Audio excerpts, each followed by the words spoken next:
Thanks for coming. We're a terrific panel. I'm Danny Roderick. I'm faculty co-chair of the Reimagining the Economy program alongside with Gordon Hanson here. And what we do in the Reimagining the Economy program is use the tools of economics to try to reconfigure economic policy for a more inclusive society and economy. And that means thinking a lot about things like place-based policies, industrial policies, the green transition, structural transformation policy, innovation policy, all in ways that can be inclusive in a broad way in the sense of producing good middle-class jobs.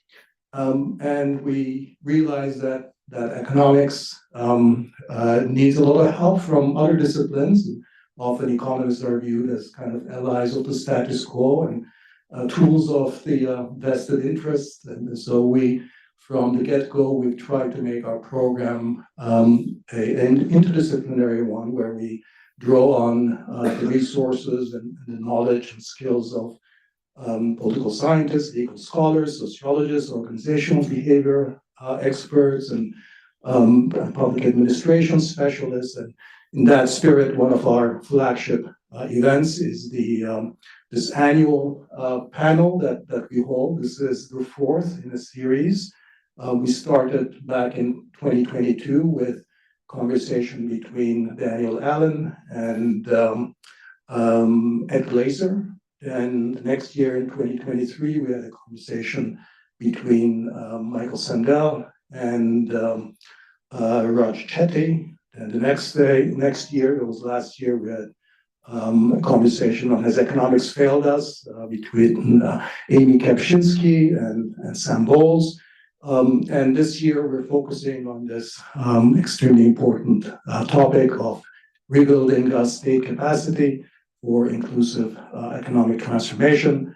We have a wonderful panel. I'm not going to introduce the panel. I just want to introduce very briefly the moderator, my colleague here at the Kennedy School, Elizabeth Linos, who is the Emma Bloomberg Professor of Public Policy and Management, also is the faculty director of the People Lab. So we're very happy that she will be moderating this discussion, and I'll pass it on to Elizabeth directly so she can introduce the panel. Thank you, Danny, and thank you all for coming. Thank you to what I hear are hundreds of people online who are watching us.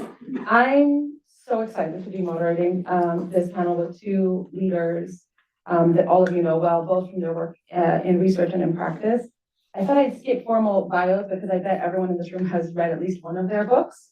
So let me say a couple of things about why I'm excited about having this conversation. So I'll start with Jen to my right. You know, when Jen started Code for America, I think she redefined a field that we now call civic tech that has not only changed what we think of as possible when it comes to service delivery and technology, but has brought a whole new group of people who weren't interested in government or who didn't think about how they could be valuable in government to the world of the public sector. And then with USPS, I think that was kind of the testament that we all look to. Well, like, look what it looks like, the kind of point of excellence that we can all point to when you bring in tech talent into government. And again, I assume many people in this room have read her book that I think has been really helpful for us as we navigate the current political environment and think about what comes next. I'm sure we'll talk about that a lot. Don Moynihan to my right has been the leader in public management, which is our field, for decades now, and has really put his mark on different parts of what we think of as good government over the years. I'll focus more on your more recent work on administrative burden, which is like the book. When people ask me, what's one book I should read in public management? I say Pam Hurd and Don Moynihan's book, because it gave us the language and a framework to be able to understand what good service delivery looks like, that now, kind of amazingly from an academic perspective, is actually being used in government, not only in the US, but globally. So for those of us who are on the research side, it's the dream that something that we write about is actually useful at scale. And I think Don's work and Don's leadership in that has been critical. So before we start, let me welcome both of our speakers. Let's give them a round of applause. Thank you for coming.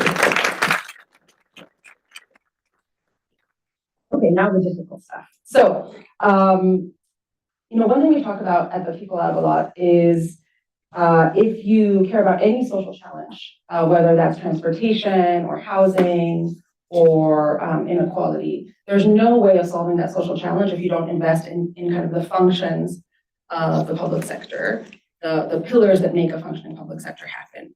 And for us, that's investing in people, that's investing in processes, and that's investing in some sort of feedback loop so the governments are learning. In all of that work, both of you have been leaders in those specific pillars and other pillars.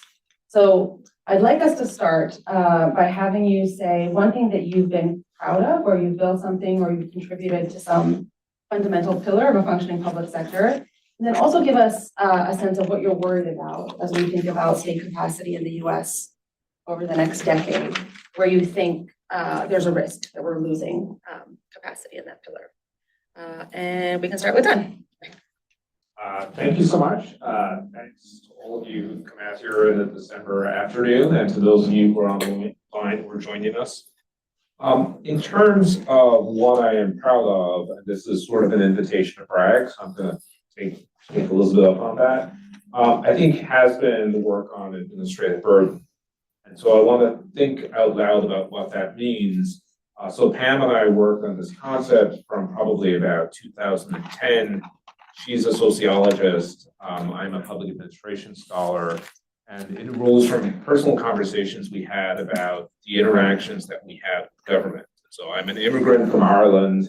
I remember at one point looking at a stack of immigration forms and saying, I have a PhD in public administration, and I don't know how to do this. Right? So how does this matter to other people?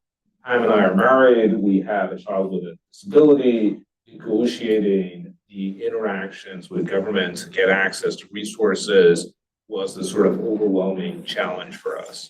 We also sat in a lot of interdisciplinary spaces with economists, political scientists, who often talk about this concept, the sort of frictions that people encountered when they interact with government, but they had different names, different terminology, and the research was not connecting. And so from 2010 or so to about 2018, when we finally published a book, developed this concept, it wasn't an RCT. Okay? It wasn't an incredible piece of field experimentation that solved a specific problem. It was a framework to understand how the world worked and to understand government from the perspective of citizens or its users. So to start with their experience of government from the perspective of the learning costs that they had to figure out when they understand that the service existed, compliance costs from filling out forms or providing documentation, most importantly, the psychological costs, the sort of emotional aspects of those encounters. And to the degree that had an impact, it was impactful because people already understood it. They got it right away. I didn't have to have a really elaborate explanation for why it mattered. People were like, oh, yes, that makes sense. So when Jen and I started talking, she came from a completely different world from me, but there's a community in civic tech that found this book and found that language and said, that is what we're trying to do here. This gives language to our efforts to solve particular problems. In the same way, I think it helped us to communicate across disciplines where we could start looking at problems. In my lab now, we have economists, sociologists, public administration people, political scientists, data scientists. The discipline doesn't matter. It's the problem that we're trying to solve that matters. So naming something and providing a framework that we can then build knowledge within that framework was part of what mattered here. And it had sort of a high moments during the Biden administration. You were sort of in retreat a little bit now, but even as I see coverage of, for example, the implementation of HR1, the one big beautiful bill, which was passed this summer, essentially it's the domestic policy framework for the second Trump administration, where they were smart enough to think, this is going to be the big piece of legislation that we pass. We're going to get everything in here.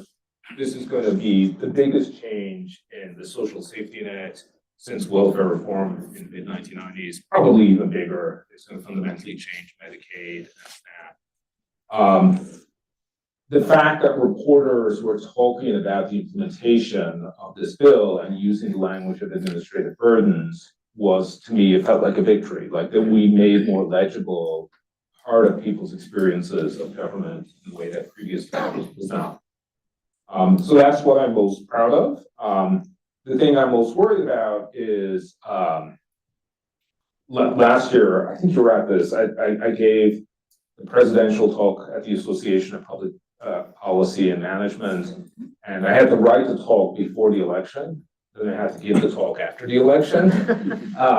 And so when I wrote the talk, I said there are two primary challenges that American governance faces. One is proceduralism, sort of increase rules and procedures that limit our ability to get things done, and the other is politicization. When I gave the actual talk, then it was much more about politicization. As I said, this is what's going to happen with the Trump administration, and even when we had our annual conference again this year, people said, I thought you were paranoid, but you actually understood how bad it's going to be. So I feel like we have good, credible economic literature that authoritarian regimes and personalist regimes generate worse outcomes for the public that they serve, and that more merit-based systems generally protect democracies and serve people better. And my concern is we're sliding towards a version of authoritarianism where controlling bureaucracy is a central part of that plan. And it's deeply uncomfortable to say this in public because it challenges so many of our assumptions about what America is. On the other hand, if you look at comparative political science literature and democratic backsliding, you can just check one box after the other about which direction we're going, and in particular, removal of employees for non-performance reasons, for clearly partisan reasons, centralization of authority for non-performance reasons, the way in which power is being used, the way in which the legal system is being weaponized. It's happening to an extraordinary degree. It's also happening incredibly quickly.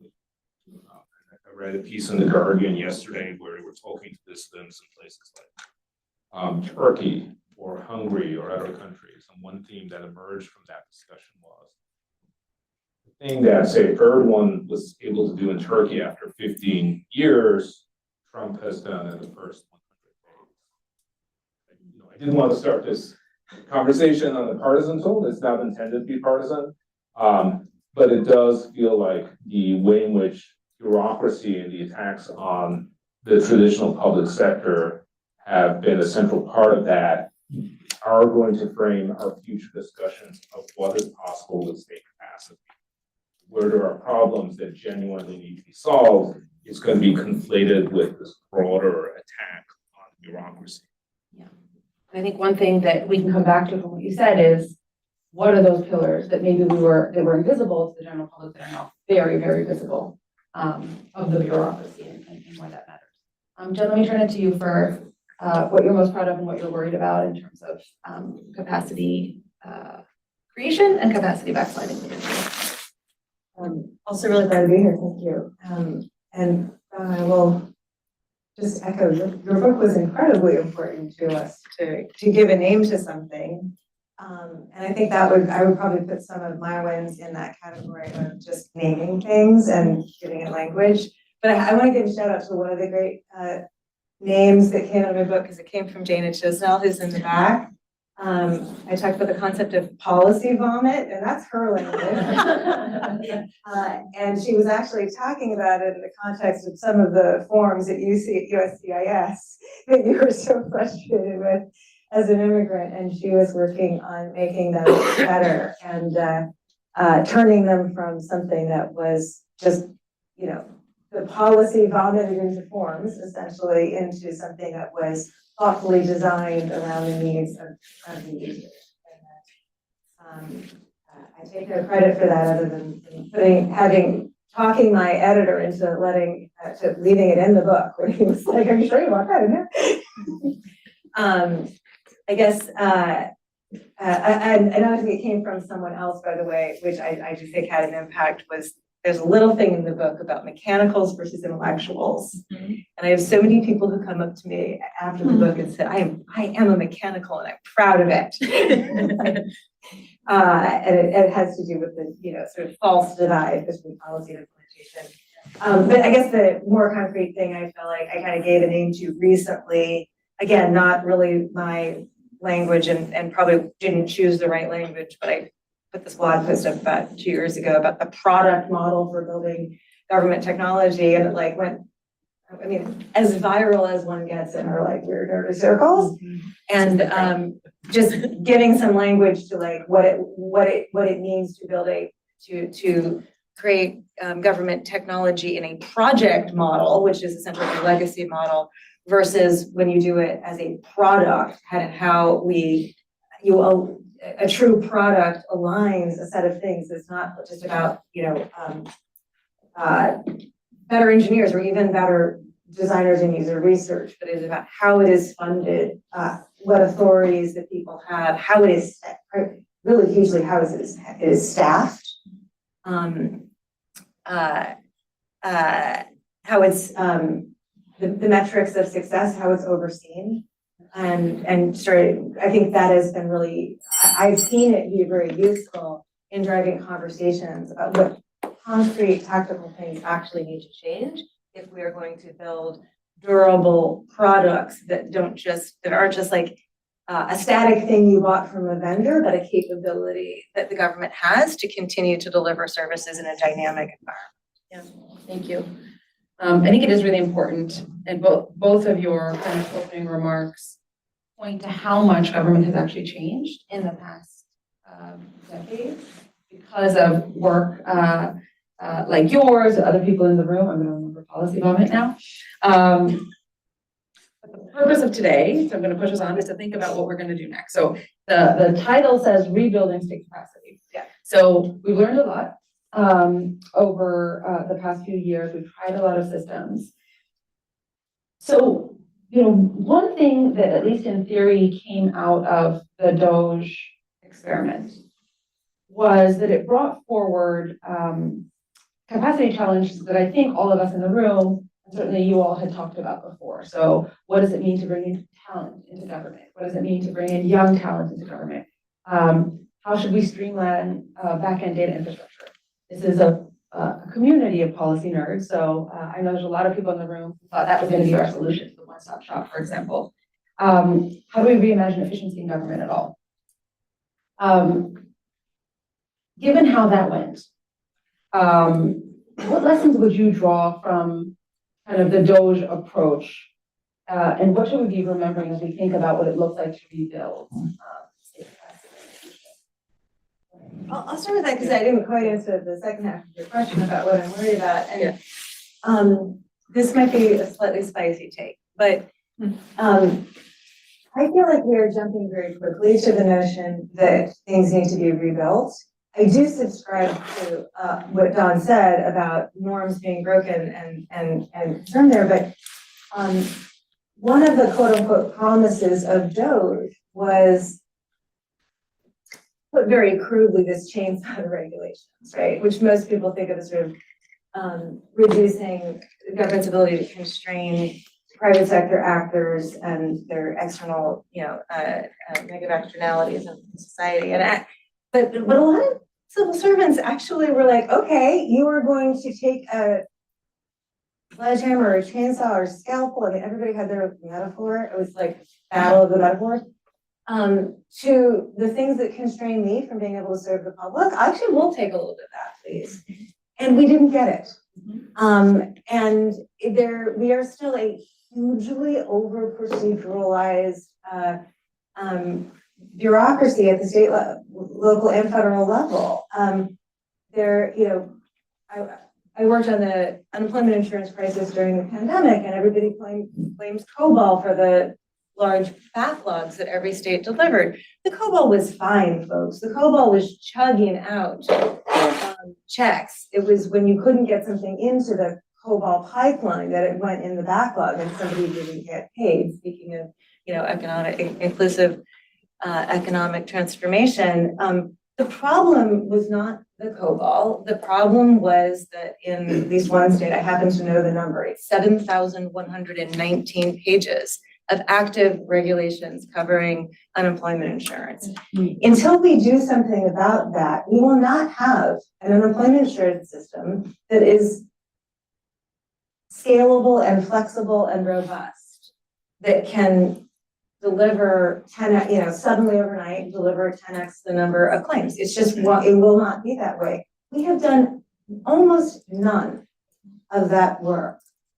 And I am very much afraid that should we survive this particular political moment and we sort of rush back in with this idea of reestablishing the status quo, that we go adding a whole bunch of things that are essentially guardrails against bad things that might happen, because genuinely there are bad things that are happening. But those 7,119 pages of regulations that keep us from giving people unemployment insurance checks were all guardrails, well-intentioned guardrails against things that people, bad things that we didn't want people to happen, that were each individually fine and might make sense, but in the sum total, do not work. They do not, they created an administrative state that is unmanageable and it does not deliver.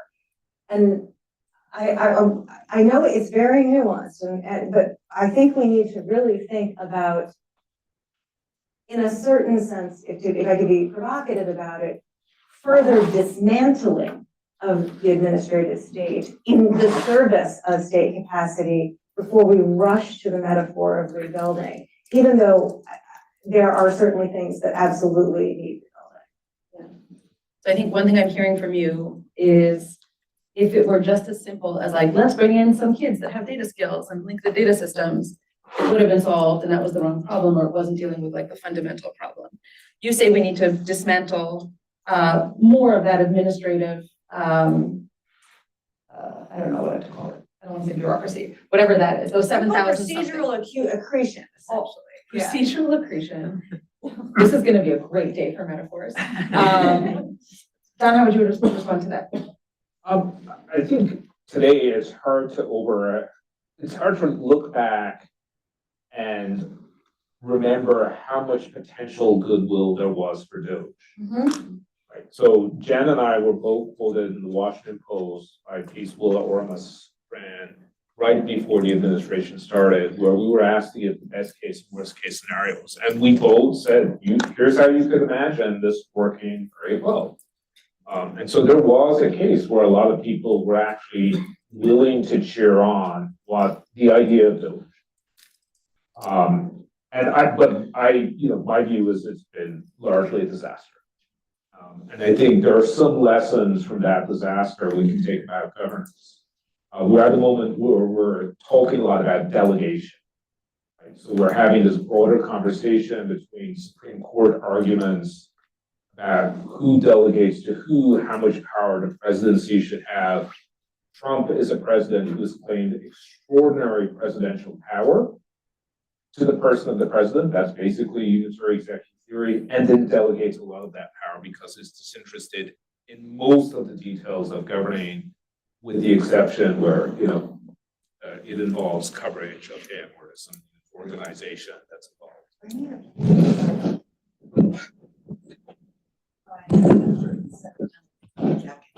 All right. There we go.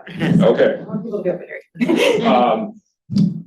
So Doge was also a large project of delegation.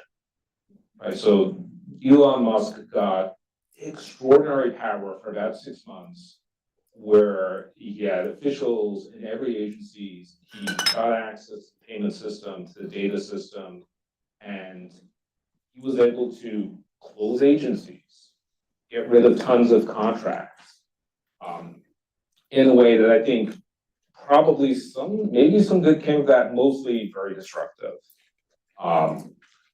And I think partly that's because you had a group of people who didn't understand the math of what they were doing. Right? So Elon Musk said, I'm going to cut $1 trillion from the deficit. Even if you cut 25% of federal employees, that's 1% of the federal budget. But the US government is mostly an insurance program with an army. So cutting lots of employees doesn't save you that much money. And there was also this element of distrust and in some cases conspiracism that drove decision-making, where you mentioned USAID as an extreme example where life-saving programs just disappeared overnight, partially because Elon Musk was listening to some guy on Joe Rogan who was, making false claims about the nature of public activity. And so that was a period of delegation that went way too far and had no guardrails and had really destructive effects. And so I think, we've talked before about the boldness, and is there a way of doing the boldness responsibly? And that's going to be this conversation we're going to have about not just how do you govern, what's the theory of power, but also what is the theory of accountability that accompanies the theory of power. Let me two quick things. Oh, yeah, of course. The destruction of the federal workforce was made far worse by Doge's unwillingness and disinterest in actually engaging with Congress on something like the RIF rules. So another thing I don't think this is hugely controversial to say, but a lot of civil servants thought, oh, you're gonna cut my team. Actually, there's 10% of my team I would like to cut. I have very high regard for civil servants. We do have a system which is essentially impossible to fire anybody. There are people who could move on, and not to the percentage that they were targeting, but instead of saying, let's go to Congress, let's get the RIF rules changed so that the people who leave are the underperformers, they actually did it largely, believe it or not, by the book. I'm not saying they didn't, I'm not trying to make a statement about them not breaking rules, but they got rid of, everyone who was on probation, and then it was last in, first out, and all of the other rules respected. It's not the ideal scenario, right? And so by not doing the work to actually change the rules, they actually did greater disservice to the federal workforce. The thing that I will say is in defense of, I'm not going to say Doge, I'm going to say the Trump administration's approach to delivery, that I think we will look back on as interesting, and I hope we continue whoever the next administration is I actually think they are very serious about combating vendor capture. And I think that is a problem that is really we have been soft pedaling how destructive vendor capture is to the administrative state, and that you need to be quite bold about it to get anywhere. And I think they're being very bold about bringing vendors to heel and saying, you cannot charge us this for terrible, and I'll tell just a really quick story, because this is these are the same stories that my generation of Obama era and then friends were in the Biden administration had, and a guy who's a leader in government right now saying they were charged with putting up a very, very basic website that would have some very simple content and an email capture on it. And this leader goes and makes that website in an hour and puts it up. But in the meantime, someone on his team has done a task order to one of their vendors, and they have put out and they got back a thing, and they were about to commit to paying $8 million for something that this guy did in an hour, and that is not unusual. And then they said, "Oh wait, you're pushing back on us." Well, we just discovered that AI makes that easier, and so our bid now is $5 million. And the thing is done. It's up. That's not okay, and we have been insufficient at taming that abuse. Yeah. So let's take that idea. I heard two ideas that I think we had to talk about the politics. I'm glad that you both slightly different perspectives on that. But I think some of these fundamental lessons are bigger and more abstract and more specific than the specific administration right now. So I want to take two ideas that you both mentioned. One is, let's talk about vendors and procurement, one of my favorite topics. Let's also talk about what it means to be bold. So, as we think about capacity building or capacity in government to be able to do good things, how do you think about the classic trade-off that we have when we talk about procurement or vendors, about what we build in-house and what we buy, when it comes to the skills that need to be in government to be able to do that well? So what's the capacity component in a government that you would think of as fundamental to be able to do vendor everything correctly, vendor contracts, performance management, all the rest? Do you have thoughts on that? Do you want to start? You want me to start? Okay, just about. You've got better ideas on this. I am slightly opinionated on this topic, but I'm also really eager to flesh this stuff out. I'm opinionated without being the true expert, and I just think we need to have a lot more theorized and written and made actionable for folks in government on this. I want to start by saying there's this concept of what is inherently governmental, and I think in the digital age, the notion that the people who build the technology that runs government should all work for vendors because that is computer work, and computer work is something that vendors do is wrong. Talk to anybody who's ever tried to implement a program, and they are making decisions that are essentially policy decisions. If I had more time, I'd either tell a story or make Dana tell one of these stories, but they matter so materially to the outcome that policy is supposed to get, that they really are policy decisions. And the fact that it's that implementation work is in a vendor means it's so far away from decision making that there's no feedback loop, and you get terrible outcomes because of this. So I really think there's just this sort of digital era re-questioning of what is inherently governmental and what isn't, that we have just not even begun to grapple with and not begun to theorize.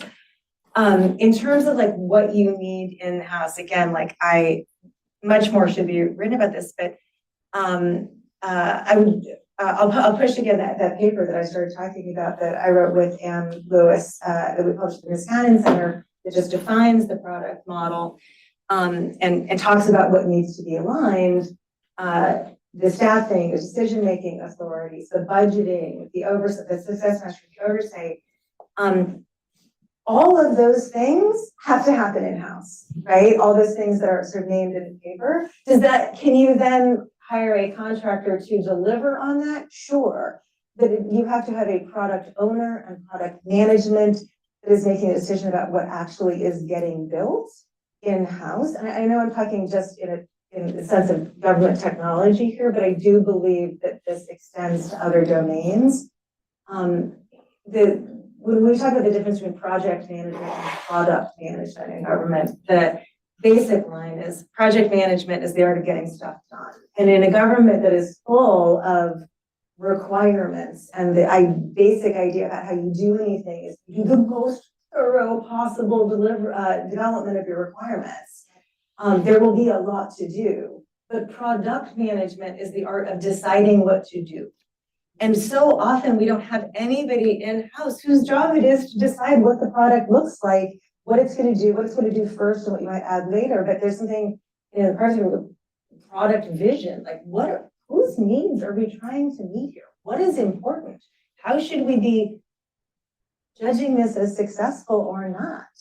That isn't, many people in sort of legacy systems will tell you that's not a question we ask or answer, because there's some objective thing out there, which is all of the requirements that have been developed and haven't met them all. That's not a vision, and that leads to huge waste, bad systems that frustrate people, and the whole vendor capture thing that I talked about. So there's a set of core responsibilities that I think need to be in-house that will enable us to take control of that vendor ecosystem, but also just serve the public better. Yeah.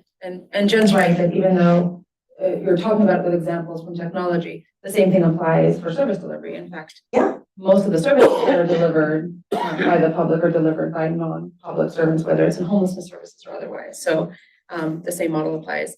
Can you give one quick more example of that? Sure, and then I'll move us on to the other question. Yeah. When we were working on unemployment insurance, they said to us, at one point I said, it seems like there's hardly anybody here in the state of California who understands how this system works.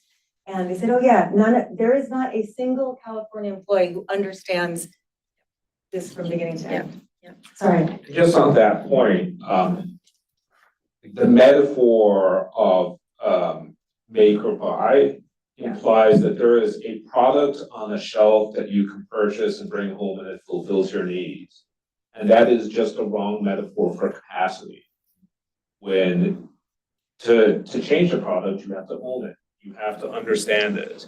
Be able to iterate it quickly because the public that you're serving needs something different. You can't like just email your vendor, adjust the contract, pay $200,000 for months. So partly it's just, thinking about it from product to project means a different metaphorical mindset. And also the very large political economy problems that come with our existing procurement processes, so formal requirements. And also, we have vendors who are also political donors, and breaking that political economy is very, very difficult and challenging. Then I want to take us back to something you said before about being bold and like the lessons of being bold. And it's something that I grapple with because when you're in government, you have a certain amount of time to do something. You put all your passions between doing something that is bold and changes things.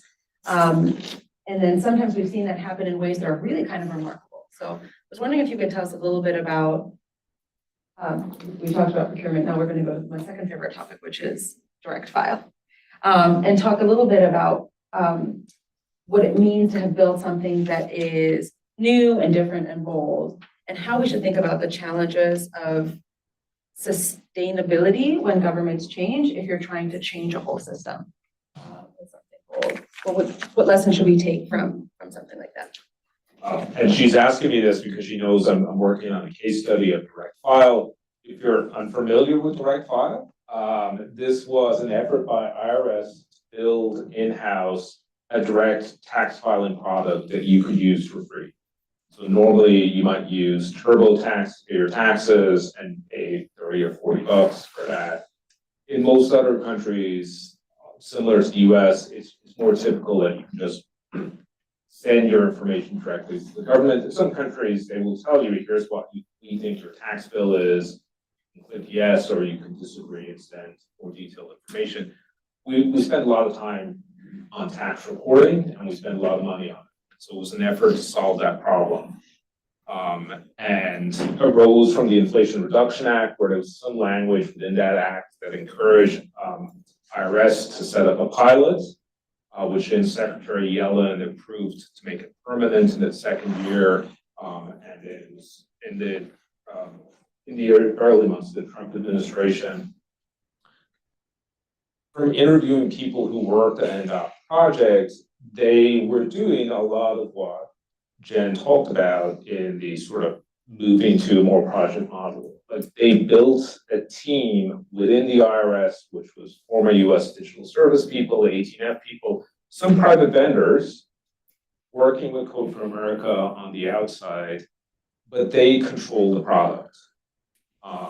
They built the product in-house. They did a lot of human-centered design, so they iterated it constantly. One of the critiques is that they piloted too much and they made it too limited and they didn't get it out to the mass public quickly enough.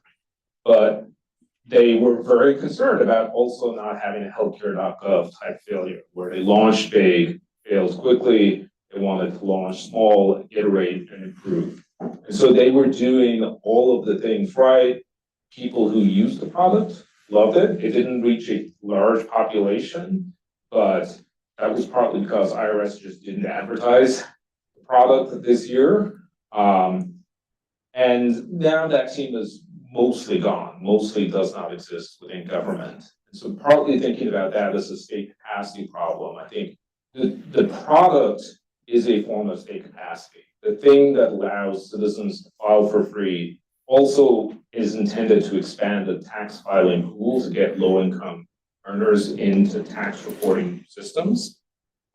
That product performs certain functions for the state. That is gone, and there's partly a private interest story there where Intuit didn't want this product to exist because it's in competition with their services. There's also an internal capacity story, which is how do you assemble the team and the mindset to be able to build a product like that when the default is almost always, well, we have to build some software here. Who are we going to shop it out to? So just getting to the point where they had 75 people within government, very talented people who were working obsessively to make this product like a form of public interest capacity. Like that in itself is a great case study. I'm unhappy about the end of the case study. I'm hopeful about maybe there are lessons we can draw from it for other situations in the future. But it is a demonstration that it's possible to build these things, I think, within government. I'm gonna ask one more question for now, and I'll open it up, so start thinking of your questions. One challenge that I'm grappling with as we think about what it means to invest in government, to build these products, to bring in the people that we want to be the next generation of talent in public service, or to improve service delivery by reducing the administrative burden, or even the data infrastructure that's required to do all this work. All of those things that we have all been working on for over a decade kind of depend on a level of trust in government that no longer exists. So, on the front end, how am I going to tell someone to go work for government given what we're seeing today about job stability in government or what government does today? How am I going to talk about linking back-end data infrastructure for a low-income household if they can no longer trust that that data is not going to be used against them and their families? There's just a lot of new complications once we bring in the question of trust in government into what good looks like for state capacity. So if you were in charge and you had to both build or dismantle government to do whatever the next phase of state capacity looks like, but also had to think about how you rebuild trust in the process, where would you start? As you think about that, you all think about your questions too. Then you have to start now because okay.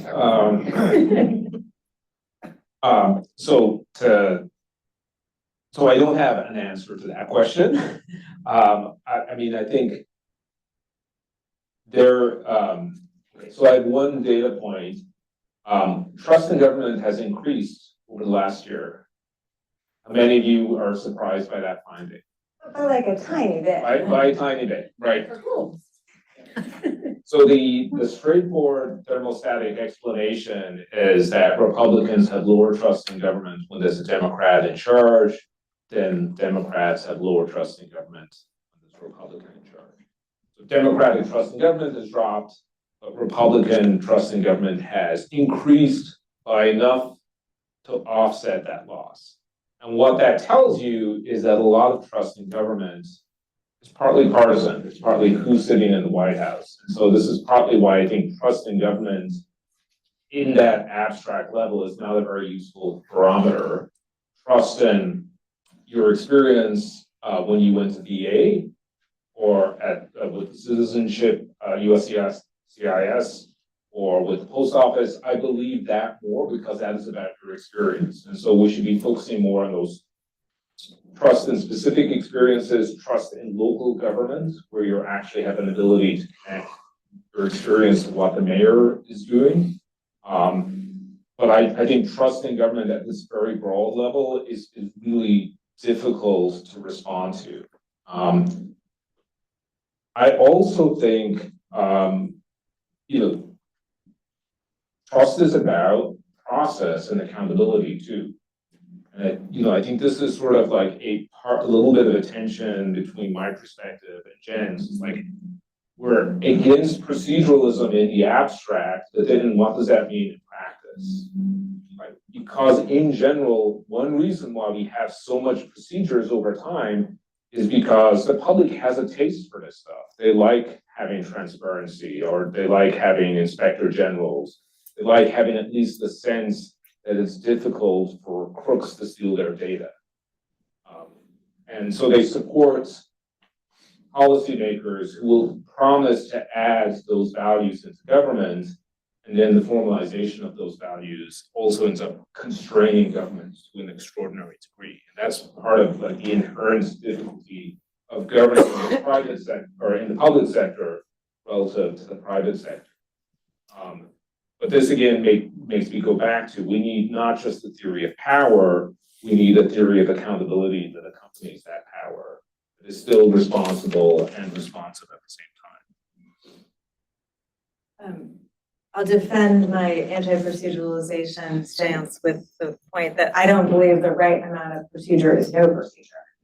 It's just like, we've just gone too far in that direction, and I'm not at all arguing to bring it back to zero. It's just that at the volumes that we have right now, it is in the way of the actual delivery. And I guess my first response answer is Don already kind of got at, which is that government is not the federal government. Government is like states and cities and your school board and libraries, and there's just so much opportunity there to engage. But I fundamentally think that the decline in trust has, yes, there are times and places where there is quite big concern about how data is used, but it's like a little bit like everyone saying like they hate the social media platforms, but they keep using them, right? I think that the decline in trust and faith is driven much more by frustration with actual involvement with government. And it's not just the like, okay, I applied for SNAP and it's like full of friction, or it's, I'm told we spent all this money on this infrastructure and there's no infrastructure to see, right? Or I was told we were, restore manufacturing, and this, maybe it's happening. It just takes a very long time, again, because of that frustration. I just think at the end of the day, I think the signals we are getting back from the public that is incredibly frustrating. You have, what is it, like 75%? This was the poll that came out before the presidential election. 75% of people, when asked, do you want to, maintain the system, major change or blow it all up? 75% are in major change or blow it all up. That is a frustration with the system that is only solved by delivering. Great. On that I think that's a very optimistic note for deliverism, for those of us who work on service delivery. I see some hands up, so here's how we're going to do this. If everybody cooperates, we're going to do one question at a time because you're all going to ask short questions. If that gets out of hand, we'll group them together. I saw your hand up first, so there's a microphone coming to you. Thank you. Please also introduce yourself. Hi, I'm David Shasky. I'm a fellow at the Belfer Center looking at artificial intelligence. I'm horrified by the $8 million website and the lack of product managers. I guess it's hard for this stuff to come into existence in the government. What are the 2 or 3 simplest things that need to get done for us to start seeing that kind of capability take hold of the government? I'm going to just say one thing, which is we need a civil service system that means that you can hire people. There you go. That's it. I'm done. Great. I think we need technologists who understand the products to be empowered, not just in government, but be empowered enough to be able to say the $8 million is bullshit. And so we've seen examples of that here and there, but it's very hard to dispute when someone who knows the tech says saying you're being ripped off to go along with the rip off. Imagine there's an analog here to when economics first started becoming a thing, and like as soon as you put up like Greek letters, people would be like, oh, that person is a genius. All you needed is someone else who had also done Econ 101 to be like, well, that's not true, or that's not interesting. So just like the language of technology and government, I think, seems to be important as well. We'll go, there's one, It is. Thank you so much for being here. My name is Heidi Gold. I was an MCMPA last year. And I work for the Commonwealth of Massachusetts in our Executive Office of Education, and just wrapping up a proof of concept piece with our Executive Office of Technology Services and Security. It is a proof of concept. We're mapping out the next paths, but picking up on this concept of bold, I think is potentially really big. And so is there a case, won't ask you to speak to it, but is there somewhere where I can go for, to see how other people, where other products, data products, and it's a data product studio, it's a whole new thing that EOTS is doing, to sort of get some inspiration, ideas, support, as we kind of roll this through my office and potentially throughout state government. You're looking for inspiration with other digital products in government that have kicked ass? Yeah, that have been really transformative and like really changed the way. And this particular product is really for policymakers within government. It's not for the public. It would really be transformative in how we allocate resources. I'm a social worker also by background. So I'm really like, how do we get resources out there through investments that make sense, that have the kind of impact that we think they should have? Maybe one thing I can add to that is one option always for anyone in government is to contact anyone at the Kennedy School and say, hey, who's the right expert to Yeah, talk I'm to? gonna follow up. So that's always something that I think we can do as connectors. There's also teams like USDR and other teams that are trying to support governments in doing this work. So even if it's not kind of expertise in-house, we can always point you to the right services. I think you bring up a really good point, which is a lot of the learning comes from peer learning, comes from saying what's actually working out there, how do we synthesize all of that? There's a ton of people at the Kennedy School who are thinking about what's the tool to support people like yourselves in figuring out what the evidence looks like. Your hand was, Denny. Denny's Yeah, I'm going to try to grossly oversimplify and just to push you a little bit. So I think I've heard 3 different stories of where the binding constraint on state capacity is. One that was, I think, you gave in response to the last questions, where we don't have the right people, we don't have the right expertise, the rules don't allow us to hire. So that's really much more about internal human resources and what you get the right people. Then there was a theory about capture, that there are sort of vested interests. You mentioned the term vendor capture, or the story about in Twitch, preventing. So that's really a story about sort of, that these processes get captured by individual vested interests and so forth. And then third, there's the theory about, that we're trying to fulfill too many goals. That's sort of like we're over accountable story. There's too much accountability because trying to fulfill too many different public goals, trying to be responsive to too many different sets of people and interests. So that we have this, 7,000 plus pages, and that's because, part of which, of course, is to prevent capture, right? So those are, things about, or, why we can't have one-stop, digital government because you cannot share data because, the privacy concerns and things like, so that's a completely different story about. So maybe there are others as well. I'm sure you might be tempted to say, well, okay, there are many, many problems, but in terms of where you start, what you attack, so how do we navigate, where these issues are the most important in the state, local, different government agencies, and how do we think about this as to, which one of these is the one that requires the most urgent action in different parts of the government, or is it all we can't really just differentiate? I think it's hard to differentiate. Like the direct file story I told you could be about all 3 of those things at the same time. I think, government change comes often on the crest of movements. So, more than a century ago, it was the progressive movement in the United States. In the 1960s and 70s, we had a later version which put in things like rulemaking processes and FOIA and transparency requirements. Like all of these are theories of governance from a certain time and place that we can revisit. And I think right now, if we call it abundance or whatever it is, or proceduralism, there is a theory that we've gone too far and over-indexed on some of the formal accountability requirements. I think that's a theory we're testing. So there is at least support for revisiting things like the rulemaking process or the Paperwork Reduction Act or FOIA.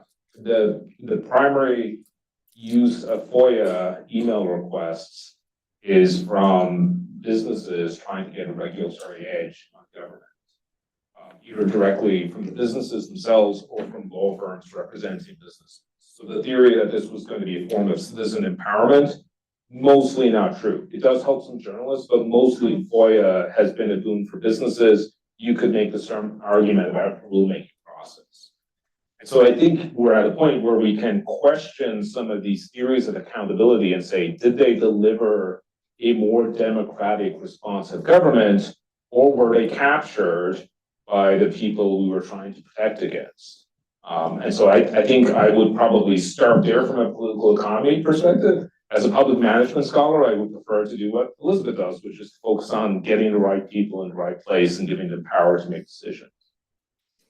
Well, and just briefly, I mean, we have an official answer to that question at the organization I'm chairing now called Recoding America Fund, which is if you want government that can achieve its policy goals, it has to have four things. You have to have the right people, so we need civil service reform. They have to be focused on the right work, so we need procedural reform. They need purpose-fit systems, so we need to move to the product model, and they need to be able to operate in test and learn frameworks, which we could go into more and Stephanie. We should get Stephanie up here to talk about that here. But though, as a practical matter, every single time I go into a situation with a group of civil servants and ask them, what of those four is the foundational one? It is the first one. It is the people, over and over and over again. I don't mean the people, like the people are bad or the people are wrong. It's this, our civil service systems need to be redesigned to attract, select, retain, develop, right people for the right jobs. And the right jobs part of it is a really big part of it. A lot of people who are doing a fantastic job at a job they should not do. Yeah, there's one thing I think to think about that, and of course I couldn't agree more. I run a thing called the People Lab that focuses on this topic. One of the challenges I think that we have to think about as a community is, I think we're correctly diagnosing the problem, and then the solution is then not obvious, because that's exactly what Elon Musk team said. Like, forget the rules, we're going to bring in smart kids and they're going to solve things. And it wasn't just, that's not just a Elon Musk belief. I've heard it in multiple rooms over multiple decades on both sides of the political spectrum, where we think, oh, if the problem is correctly diagnosed as a talent challenge, let's just bring in the smart kids and they'll fix it. And that, I've never seen that work. And that's not what you're saying. But I beg to differ. We need to actually ask our elected leaders to reform our civil service system, which has not been updated since 1978. It's very simple. It's just hard. Absolutely. But then like all the how questions, I think are hard to do. But yes, you're right. Civil service reform is the big one. Gordon, you had your hand up. So let's continue on the civil service reform theme. Gordon Hanson, Harvard Kennedy School, Reimagining the Economy. If we think about how does the private sector solve the people problem, you can do it in two ways. One is you can just go buy the company that has the people that you want. And so we started doing that, haven't we?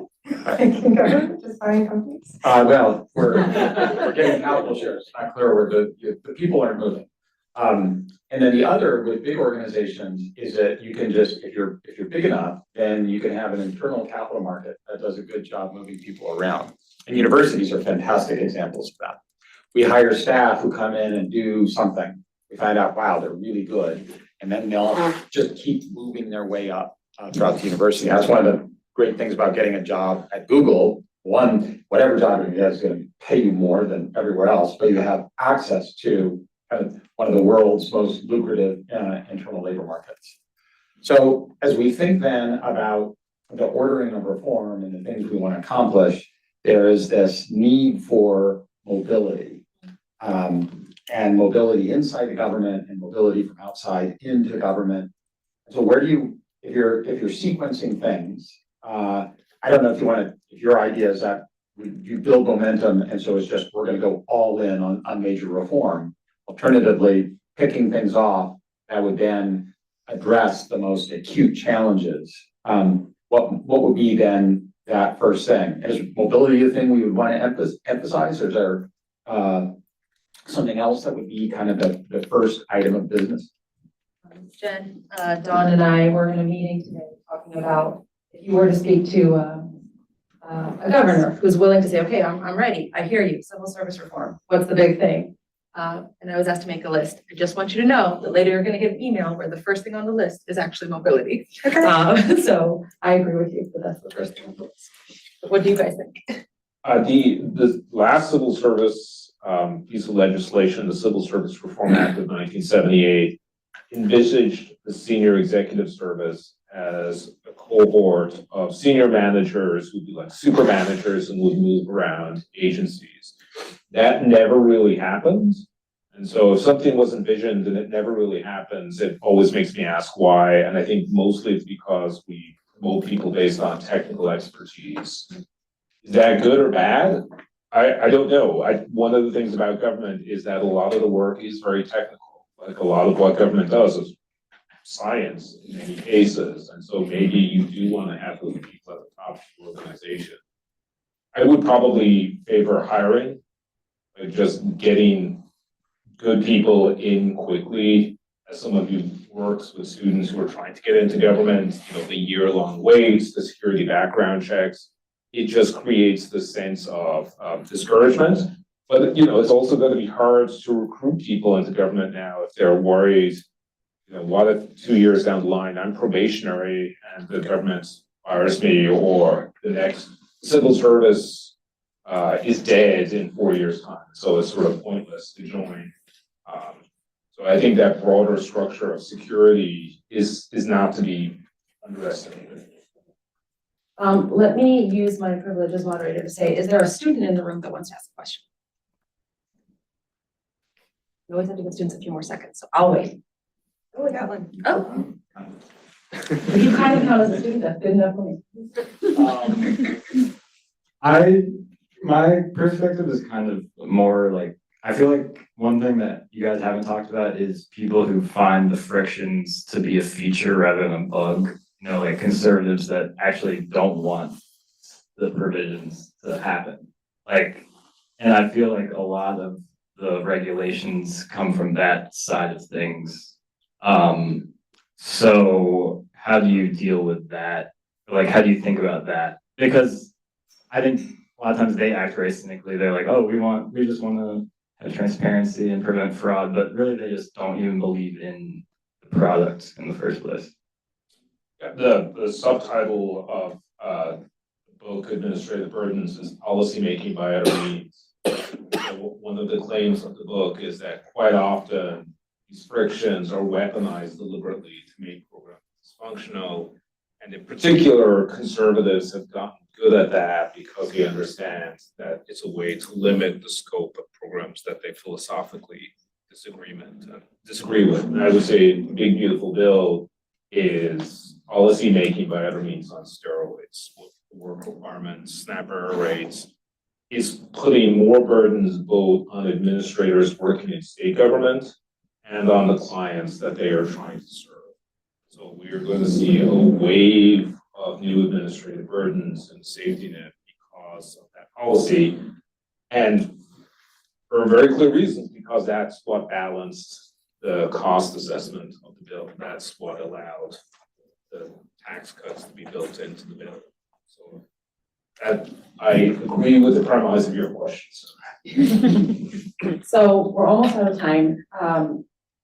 And so I'll take the last question. What I've heard from this conversation today are a couple of things that I think are really critical. So one is just the importance of thinking about all these people questions and thinking about kind of what are the capacities within government that would make our entire system of procurement more effective.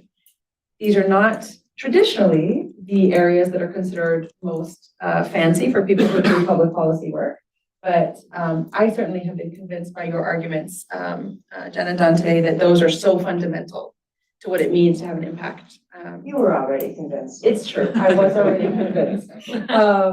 But I do think I think it's important.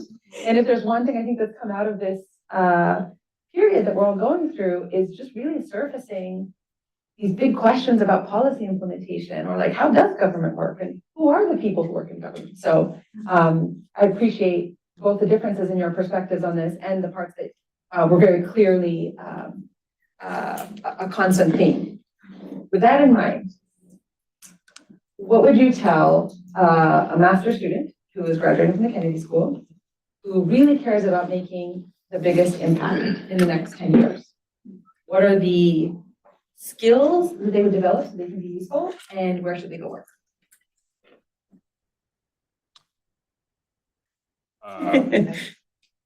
Learn to code. That was a joke. That was the punchline, like 5 years ago was, you kids need to learn to code, because now that is a totally less relevant skill. Now that I can just ask Claude to do it for me. And so be wary of the advice about, indexing on one particular skill when, for thousands of years, the ability to write and talk and engage with other human beings are pretty central to governing. So that's part of the joy of being in graduate school, is you get a chance to try that out in a relatively safe environment where you're allowed to fail and it's not career ending. So, take advantage of that. Thinking about how to use technology and data from a broad perspective, I think is be critically important, because those are going to be the levers that we're going to use to govern for, I think, the next few decades. And I also think go work in government. For better or worse, we are in this moment where it's not business as usual. I don't know what things are going to look like in 10 years, whereas 10 years ago, I felt fairly confident that I knew what the future was going to look like.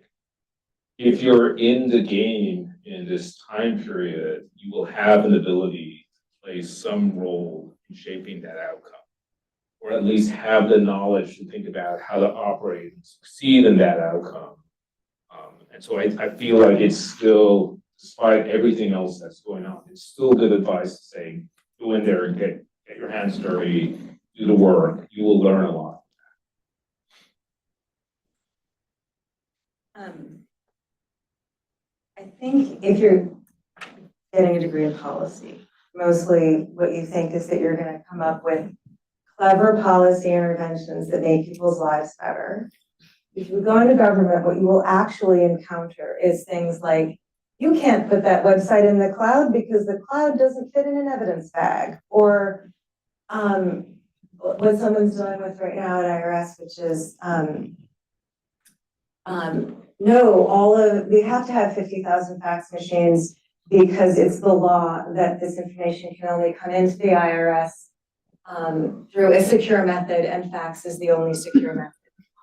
That is the stuff you will be dealing with.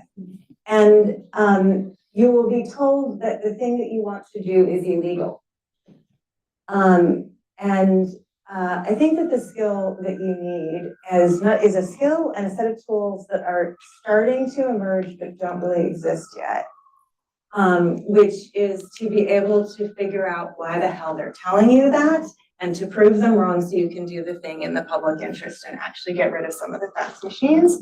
And I think that skill set and tool set will rely heavily on large language models that access the stack. Now, when I say the stack, I mean, is it in statute? No, it is not in statute. Is it in regulation? No. Is it in policy? We don't know. Is it in guidance? Maybe. Is it guidance from IRS? Is it guidance from CIO Council of the White House? Like, where is this NIST stuff? Like, is it what, and you have to load up you have to go find all these this huge volume of documentation that needs to be accessible through large language models that will make it easy for you as a public servant to, instead of managing through that, sorry, the thing you want to do is illegal, that you actually challenge that and change it.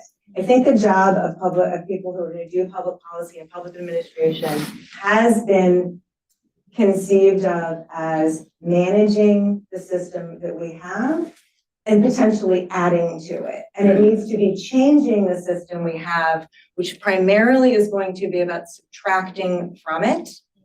And we need a tool set that can do that. And and I hope that all of you here are part of creating that tool set. And I don't mean tool set just with like technology tools.